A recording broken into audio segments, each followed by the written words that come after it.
Të mërkurën në mbrëmje të gjithë kënduan dhe kërcyen në ritmet blues dhe jazz me Eugen Gargiola, Josefina Simoni dhe Aldo Simoni. Ky nuk ishte një koncert i zakonshëm, qëllimi përse të gjithë ishin aty ishte jo vetëm për të kaluar një mbrëmje ndryshe, por edhe për të kontribuar në një ditë ndryshe për të moshuarit e azilit Shkodër. Qendra Rinore Arka bashkë me Sante Gjidio organizuan këtë mbrëmje muzikore, ku të ardhurat që janë mbledhur do të mundësojnë një udhëtim ditor në plazhin e Velipojës të moshuarve të azilit të pleqjve.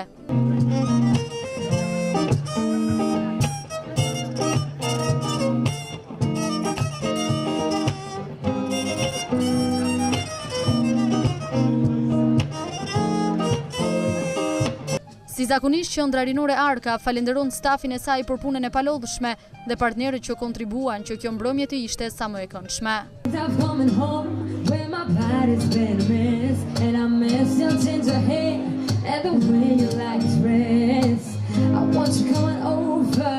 Takohemi përsëri të hënën në shtëpinë Muzeu Sukuka, ora 20 për koncertin e radhës me String Girls.